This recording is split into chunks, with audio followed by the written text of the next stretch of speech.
You are listening to People, Place, and the Ocean. My name is Jackie, and I will be your host throughout this podcast series that is inspired by the Gros Morne community-led marine atlas. With each episode, we will bring to life the pages of the atlas by learning directly from the people who help tell the story about Gros Morne and its surrounding environment. You can download your copy of the Marine Atlas by visiting ecologyaction.ca and visiting the Marine Planning page. In this episode, we're going to discuss themes in the Atlas that relate to tourism and coastal livelihoods. The tourism industry has played a big role in sustaining the Gros Morne economy since the early 1990s. The industry really took off once Gros Morne National Park gained UNESCO World Heritage status in 1987. This was because of its geological significance and its natural beauty. Today, we will hear from two pioneers of the local tourism industry. First, we have Colleen Kennedy, Executive Director of the Gros Morne Cooperating Association, or GMCA, or the Co-op for short. Colleen has been involved since the establishment of the Co-op in the early 1990s. And then we have Sue Rendel, who founded the very first adventure tourism business in the park region with her partner Bob Hicks. Gros Morne Adventures was established in 1990 and is located in Norris Point. It now has a new generation of business operators that continue the success of the company and of the industry by working alongside several other tourism operators throughout the park region. Now I'm excited to pick the brains of each of these two women as we sit down for some coffee and tea here in Norris Point. So to start off, I wanted to allow you both the chance to tell the listeners a little bit more about yourself and how you got involved into the tourism sector and a little bit more about your role here and your connection to this place. So I'll start off with Colleen. So I'm from Norris Point originally. I moved away for a little bit, and when I became a mom, I moved back so my daughter could be raised around family. Parks came in 73. I graduated in 78. I'm still young, but and I moved back in at 90, and when I moved back, there was an opportunity to work with Parks and the Friends Group, a not-for-profit. It was started by Parks Canada, and I applied for it and got it, and was just myself there first. I was their first employee, so they were sort of the inspiration behind it because it was Friends Groups all across Canada. So they started with a board, and they hired me for 3 months and said, if you're good enough and creative enough, maybe you can keep a job longer than that. And I don't think I was somebody that was really into the environment at all. So I had a lot to learn, and my background wasn't tourism at all. So I had a big learning curve, but I did have a background in finance. I did have a love for the region and really had a passion for the communities and parks. So I was always, I think, seeing the positive side of parks and how it would impact the quality of life in living here. And I think from there I've seen a lot of opportunity for the communities. So right now we're 8 full-time employees, about 20 seasonal, and I would say our organization, our two organizations, Gros Morne Co-op and GMAS, about well over $50 million in funding and resources to this region. So, we've been blessed and had some great partners along the way. So that's my real deep connection to it. 33 years out, so I've learned a little.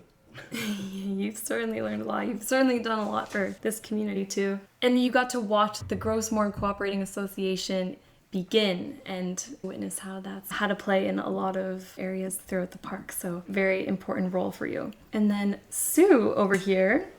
Sue, you are also another pioneer for this place because we know that you had one of the very first tourism operations in the park and certainly here in Norris Point. So tell us a little bit more about that and why you chose Gros Morne. Okay, well, I'm from Gander originally, but I grew up in Labrador. I grew up in Goose Bay. And when I grew up in Goose Bay, there was no internet, there was no live television. So entertainment was outside, and so I guess I kind of developed a passion for the outdoors. So anyway, then we moved back to Gander. I went to St. John's, did a teaching degree, and then I knew about the West Coast and the mountainous area, and it had more of a winter on the West Coast. So I always thought, I really want to move to the West Coast. Marble Mountain was a big factor. So in 1982, I got a teaching job on the West Coast, and that's how I ended up on this side of the island. And then, of course, I took a drive up to Bombay one day. And that was it. I was captivated by the beauty of the area. And teaching was okay, but I always had an interest in becoming an entrepreneur. So back in 1990, we bought 5 kayaks and rented a little place up here, and we just gave it a whirl with the summer. But the reason, one thing is the spectacular beauty of the area. It's incredible. But the other thing, too, is there was a national park here. So we knew in time that the tourism industry would start to grow in the area. And if we could kind of get in on the ground level, we had a real opportunity, I think, to go along for the ride, which we did for 27 years. So it was wonderful. It was great. 27 years of Gros Morne adventures. Now back to Colleen, because you started with the Gros Morne Cooperating Association, and I know that's very closely connected to the national park. So can you speak a little bit more about how the presence of the national park has an influence over tourism and economic development throughout the region? So before the park in the 70s, we had one industry really, perhaps, smaller ones, but basically it was fisheries. And so, the influence of the park in the early 70s wasn't that much. It created a lot of employment, don't get me wrong, but from a community, they didn't see really the economic benefit. There wasn't a lot. We had a small motel around here, where, very little tourism infrastructure. And that's changed so much in the last 32 years. There's still a bit of a disengagement between community and parks, don't get me wrong, but I don't think that gap is so wide. So in 73, when the park came, there was a lot of resistance. I'm losing this right, that right. And we always hear the negative. We always hear, communities haven't bought into this or that. And we did a resident survey about a year and a half ago. It was done in partnership with the university and ACOA, and we wanted to have an authentic pulse on the community and where they stood around parks, around the environment, around their community. And the results was totally, I think, amazing to read from a community perspective point of view. 93% of the people valued the environment and seeing the positive impact that Gros Morne has had on the community, because we moved to a close in the fishery in the 90s where devastation happened in communities, and we had already started to diversify a little bit by then too, like Sue talking about moving here with the tourism business in the 90s. So we were just started that you could see some of the economic opportunity from having a national park. So even though we lost a lot of people throughout migration through that collapse of the fishery, we actually stabilized some and kept the communities together in Gros Morne. And if you look at it now in 2025, and you just take this community of North Point, look at the change in the influx of people into your community, because they love the national park, they love that it's protected, and they see the opportunity from a tourism point of view and how to make a living here. So, that influence at the park has changed from an economic point of view quite a lot. But from a value system, I think we always valued our environment, and it was sort of muddled there because all we ever heard about was like, we want this right or that, we want to be able to cut wood or we want to do this. But as these communities grew and embraced the park, there was a lot of what the park was offering that actually was right in line with their value system. And we sort of got that now, that baseline information of how the community feels about the park and what opportunities they see and what they expect from the park that we never ever had. We haven't had that conversation since 73, and in 2023 we did it again.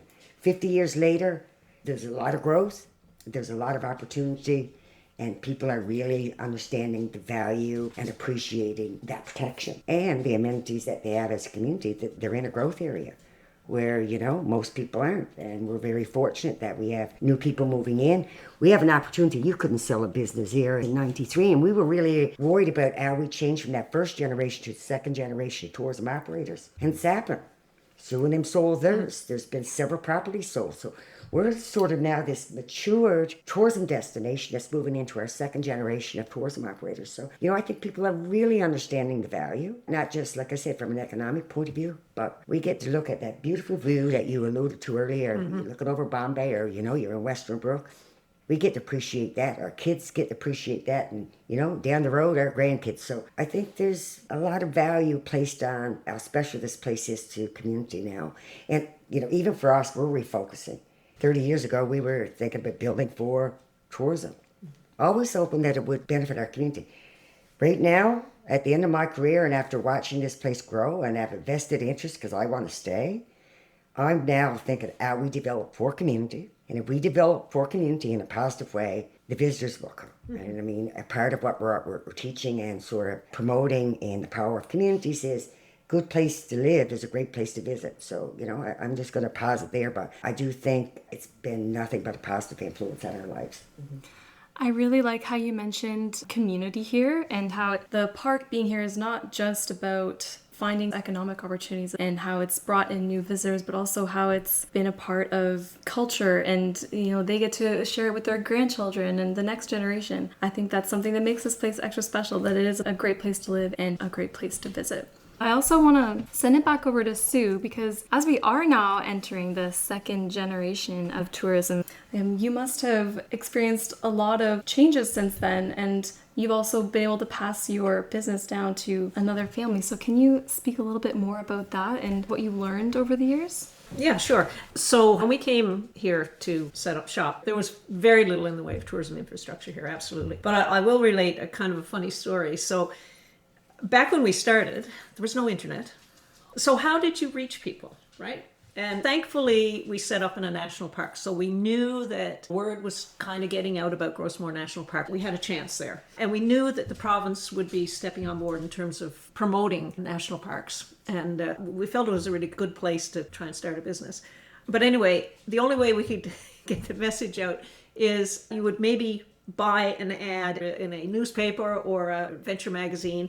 Probably cost you about $500 back then. And you had to make sure, and this was just a text with your telephone number, your fax number, and your mailing address. So the only way that you could get customers, they had to call you, or you had to send them a brochure in the mail, or you could go to a trade show. So we packed our bags and headed off to Toronto, probably in the early 90s.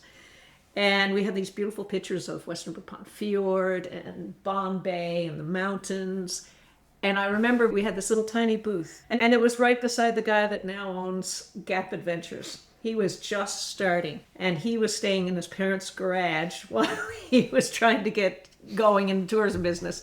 His trajectory was a little further upward than ours. But anyway, he was our booth neighbor. And people were walking by, and they would glance at the pictures. And I remember one person glanced at the pictures, and they said, "Oh, that's New Zealand." And they kept walking by. And anyway, we were like, no. But people couldn't believe that scenery was in Newfoundland, right? So anyway, we called them back and we said, no, it's not New Zealand. It's actually Newfoundland and Labrador. So, the awareness of the scenery and the beauty of the area here, it just wasn't. And everybody thought the weather was terrible in Newfoundland. So it was a whole learning experience or a learning curve to try and educate people. But anyway, we kept going to the trade shows, and now Robbie and Kristen, the owners of our company, Gros Morne Ventures, they purchased it in 2018. When they go to a show now with the province in Toronto, there are just throngs of people that are around the booth, and it's incredible where it has gone in over the 30 years. So that's the amazing thing. And then of course Bob's background was in technology, so we actually had a website fairly early on, which certainly helped, but it was very slow growth. We both worked full-time at other jobs. And after about 5 years, one of us was able to go in business full time. And then I think about year 7, I was able to give up my position and start at this full time. But it took a while, yeah. But in terms of infrastructure, as Colleen said, there was a hotel out in Rocky Harbour. There was a couple of B&Bs. There might have been a B&B here at North Point. Terry's, I don't know. Terry's Bed and Breakfast started around the same time. Hotel over in Woody Point. There was no water taxi over to Woody Point. Beautiful Bond Bay. And I don't think there was a boat tour on Bond Bay at that time. So we were the only ones that you could actually get in a boat, a kayak, and be on the bay.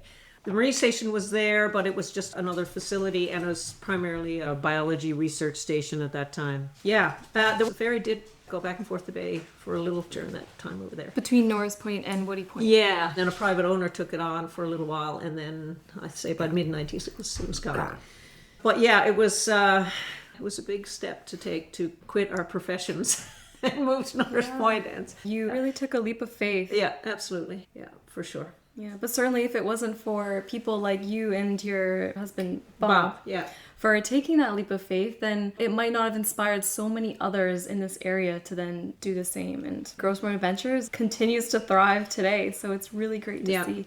Yeah, for sure. You also mentioned the marine station just previously, and I know that that's located really close to where Gros Morne Adventures is, down by the water. Can you maybe talk about how the presence of the Bon Bay Aquarium and Research Station has maybe helped or had an influence in some of your tourism experiences that you would offer your guests? Sure.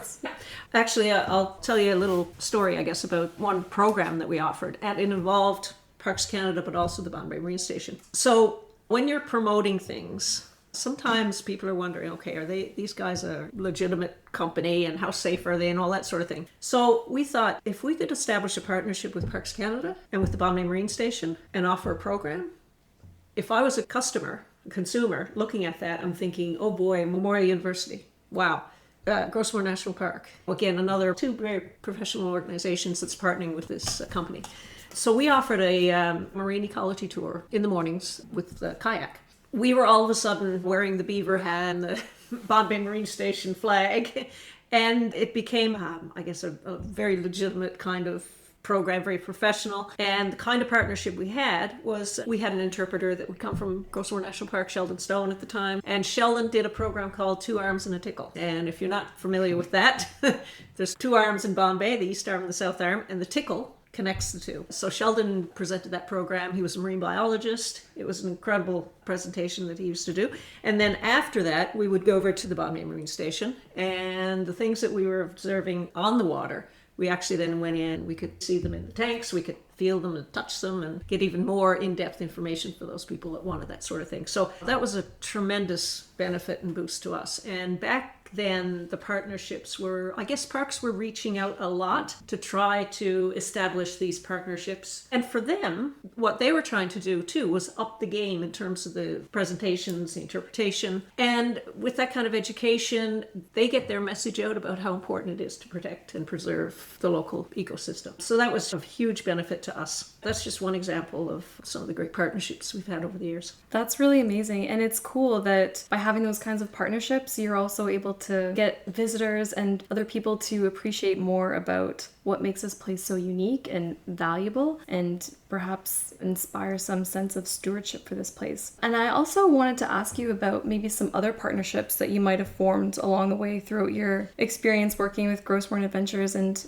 maybe some ways that you've collaborated with the fisheries industry, for instance. Yeah, there's, I guess the one example I'll give you is there was a gentleman by the name of Ned Sands, and he had a mussel farm in Gads Harbor. And he would row his boat over every morning over to the mussel farm, and he would clean the lines by hand. You know, he did everything by hand. So we would go with our guests over there, and we would explain that this is Ned Sands and the mussel farm. Anyway, Ned was starting to get curious about the kayaks, I guess. So anyway, one morning he was on the beach and he saw us coming, and he hopped in his boat and he rowed over, and we chatted a bit, and then he wanted to tell us all about the mussel farms. And it was fantastic because the people on the tour, they're from Ontario and all over the place. Some people had never been on the salt water before.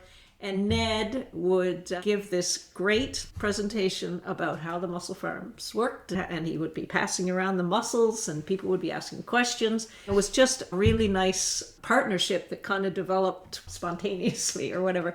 Have we had other partnerships with actual commercial fishermen? Not really. I think there's some great opportunities there. But other partnerships we've had locally, you know, we've partnered certainly with local restaurants and hotels and that sort of thing.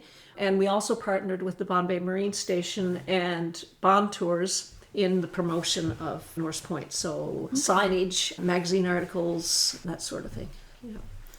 Wow, that's really cool. I love hearing about the ways that through tourism experiences that you've offered, you've found ways to incorporate all the different aspects of the community here. And I think guests and visitors, I think, would want to experience that, because it's not just about them looking at a pretty place, but getting to appreciate the people and the way of life here too. Just to add to what you said, what I find amazing is people can come here and have an authentic experience. Well, down at the kayak shop, another great person is Zach Sacre, former teacher here. And Zach would come down to the cafe every morning and have a coffee, and he would start up a conversation with somebody, one of the guests would be down there, and they loved it. And I think that's so important because so many destinations you go to, that authenticity of community is lost. And we almost move into a mass tourism kind of situation where you come in, you look around, you don't even engage with the local community at all. And I think that enriches people's experience so much. And somehow we've been able to maintain that over the years. And I think it would be a real shame if we lost that. And that's why I think it's important to maintain the integrity of these communities. There's so many challenges now with, housing. There's a shortage of housing for local people. Prices are going up. But I think as a region, we have to be really, really careful about where we want our communities to go over the next 10, 15, 20 years. And Colleen's been doing a lot of work with the Gros Morne Cooperating Association on this that she'll probably talk about. But it is so important. And I think by doing that, we can maintain a world-class tourism destination rather than, as I said before, just a mass tourism destination where it's just in and out and people don't really experience the culture. Absolutely. And I think I'm going to bring it back to Colleen here because, as you alluded to as well, the importance of centering community in all of this is so valuable. So Colleen, can you maybe speak a little bit more on ways that we can actually integrate community and community values into economic development and maybe more specifically tourism? I think we are actually doing programming right now to talk about the power of community. I mean, so allude to, different characters or champions in our community like Zach and Uncle Ned. And knowing your community is really, really important. And the power of that story we've discovered is really important to the people that's coming. They're totally blown away by it. But they're just as blown away and engaged by the story. One of the questions they always ask is like, how did you survive here? Like, how did you make a living? We're all sort of like a very good living. We've lived a very good quality of life here long before tourism, but I think there's a pride now in sharing that story with visitors as they come and they understand our way of life and how we survive here, and now we're integrated. In order to offer a good, authentic experience in a community, you have to know the community. Where to go in the community, what story to tell in the community. And I think the power of that story, we've been actually doing a lot with regards to the Gros Morne Institute for Sustainable Tourism and engaging our community in the abundance that they have and what they can share. So we always talk from a negative way and, we lack this or we lack that. But we're sort of changing that conversation as we have this, we have that, and we have so much. And we're willing to share, but we're not willing to give it away. Mm-hmm. And we're willing to put out our Sunday's best to make sure you have a good time and enjoy it here. But we also want you to respect where you're at. We value it, and we want you to value it. And I think that's about that story and how we share it. The other thing Sue alluded to a lot was partnership. And I think that is the true power, our true magic here in Gros Morne. We have developed this last 50 years in partnerships and relationships. And we know where to go to find that champion and that resource that we need. I think for us, that's the big change, is teaching people about just how special they are and how to tell that story to people that's coming, but also within the community. It's changed the conversation over the last 3 or 4 years especially. And I think that people see the opportunities and the growth potential, but they're not willing to compromise their value system to be this mass tourism destination. Mm-hmm. We want visitors. We all want to make a living, but we also want you to come and respect where you're visiting and where we live. So it's like inviting somebody into your home and saying, don't abuse it. Treat it right and experience the best that we have. And I think we did really well at doing that and sharing that story, and we're getting better. I mean, pooling that abundance together and positioning it and presenting it in a different way. I never realized the power of the story, and we're storytellers. But sometimes we leave out big parts of the story, and I think we'll train people and engage people in how to tell that story, I guess, in a better way. So we've been spending a lot of time through the Gros Morne Institute in talking about that power of community and the abundance that you have and the assets that you already have in your community. And we say, sort of map out your assets. It's like, we got the hospital and we got this. But then we sort of drill deeper and say, what about the people? Because you got some great people in your community that you could utilize them way better, and they'd love to be engaged. They become a part of that story. So it's not somebody telling a story about them.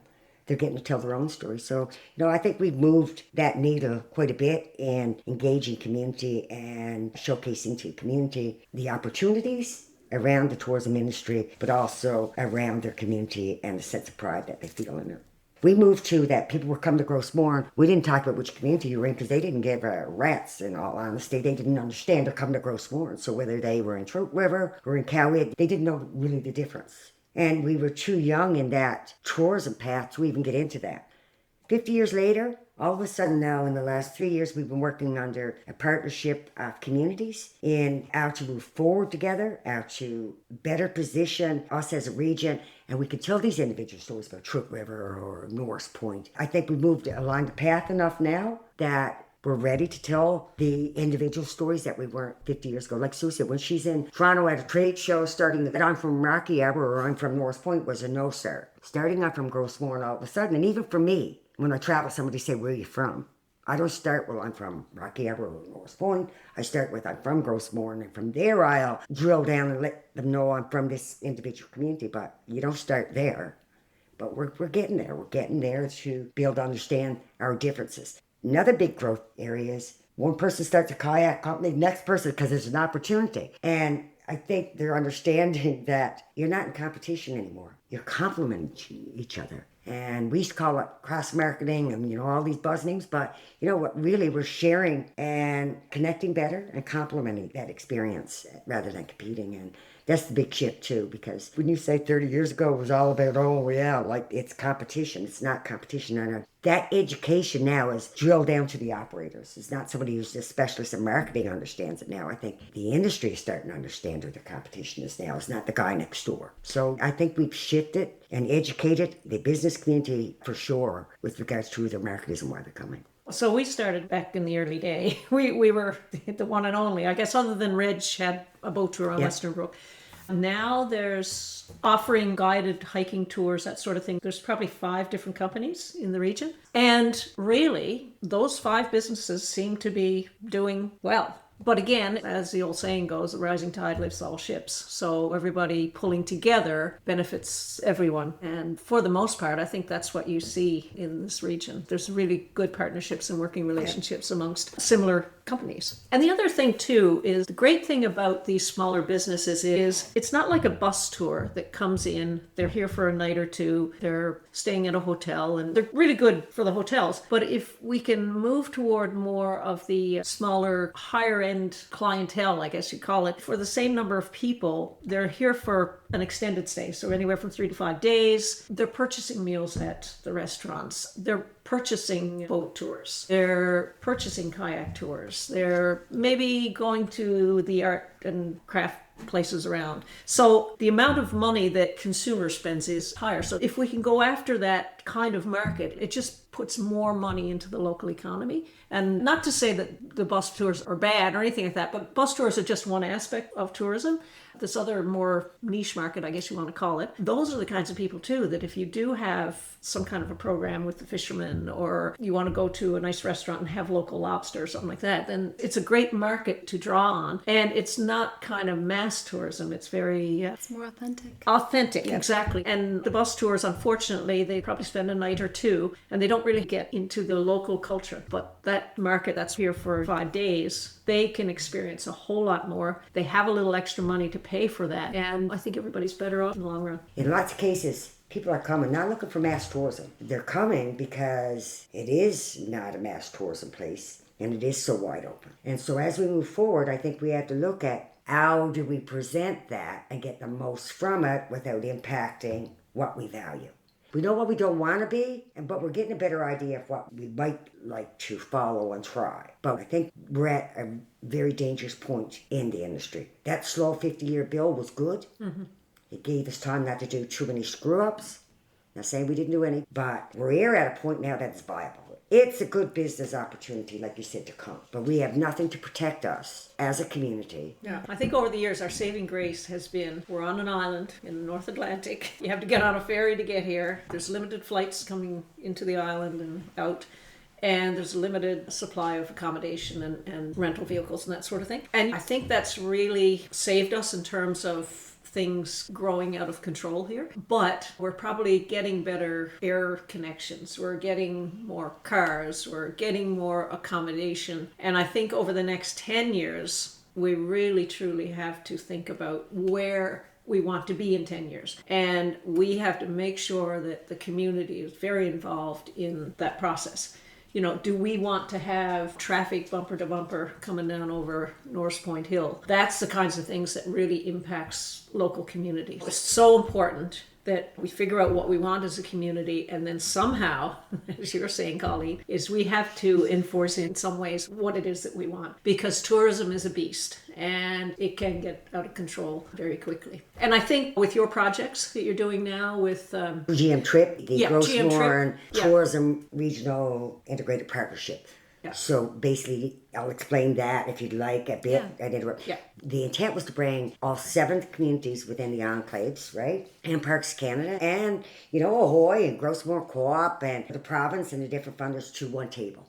And let's agree on a plan and share our plans and move forward together rather than 7 communities doing their own thing, parks doing their own thing, and nobody communicating and nobody sort of sharing information. So we brought people together. We were very fortunate. We didn't get all 7 communities signed, but we got 6 communities to sign. Parks Canada's there, we're there, Ahoy shows up and presents. So it's a great place to communicate rather than have to do 7 presentations. This is all brand new. They are just incorporated a year. They're on their first infrastructure projects, which is the 7 Corners. And it's the beginning, I'm hoping, to them working together, looking at a long-term plan. I mean, if you want to make sure you don't end up somewhere where you don't want to be, put your hand up and get on council, because we need to chart our path for the next 10 to 15 years and make sure that we don't do something to jeopardize what we've built in the last 50. And there's a very good chance we can do that. So that's just to explain who that partnership is and why we did it. We felt we were ready for it now after 50 years. And there was a lot of value in us sharing our ideas and our plans and planning together rather than trying to do it on our own and do our own thing. So I think we've matured enough that we come together and act as a big family and start charting our course together. That's so amazing. That was, I think, the intent of that. I knew we were walking to a point of danger. We have to all come together and realize that, because if you look at this resident survey that I alluded to earlier, it's a very valuable piece of information. Yeah. Because we have people standing up now, you hear the negative with parks. That is not the pulse of the majority of the residents in the Gros Morne region. Yeah. I'm not saying we're all perfect, but that is not the pulse of the people. And I think you have to look at that survey and understand the dynamics of these communities have changed drastically. And we have to incorporate that in as we move forward. It's so important that community is the focal point of the development, because there's so many tourism destinations that overdevelop, poorly planned, and then you lose the authenticity of the community. Whereas here, we've really hung on to that. And local people have lived here and they've been able to afford to stay here, which is not the case for many tourism destinations. So we're really fortunate. But have the value changed in land? Absolutely. You talked about the Bombay Marine Station in 2004. A waterfront lot was $5,000. Wow. Exactly. You can't buy a waterfront lot today. Would you say less than 60? Oh, I'd say 100,000 probably. Yeah. Exactly. 20-year flash. That's what happened in 20 years. Put that out again. If we escalate at that rate, it will put us in a market that locals can't sustain. So we have to address that and say, how do we do that? How do we address summer residents? Do we want to be like Trinity? Booming pace in the summertime, 29 in the winter to keep the lights on, the fire truck going, and all of that. All that has got to be balanced in the big plan. The challenge with that too is when a lot goes for 100,000 or 200,000 or whatever, and then a person that buys that obviously has resources, and so then they decide, okay, we're going to build a property on it. So is that property going to fit in with the local design so it remains authentic? Or all of a sudden, are we going to start seeing huge properties being built on waterfronts because they're the only people that can now afford waterfront property? The great thing about the development that has happened here, thankfully, I think it's very tasteful for the most part. You know, down around the kayak shop, it's kind of maintained its character. Another huge concern I have is as those prices go up, it's not local people that are able to afford it, and local people don't want to change it. You know, they want to keep it as a small development, and I just think that communities really need to get their head around what it is that they want their community to look like. Absolutely. So now I wanted to close off for now, and I think that everyone will really appreciate hearing your perspectives from watching the evolution of this tourism industry and the people and the culture of Gros Morne really evolve. So Thank you both so very much. You're kindly welcome. Yeah, Thank you. In the next episode, we will continue our discussion with Colleen and Sue as we delve into the importance of collaboration when it comes to economic development for the coastal communities of Gros Morne. And we will also discuss ideas for ensuring the long-term sustainability of industries like tourism that rely on the environment. Be sure not to miss the next episode and subscribe to the podcast now and follow along as we tell the story of Gros Morne, the people, place, and the ocean.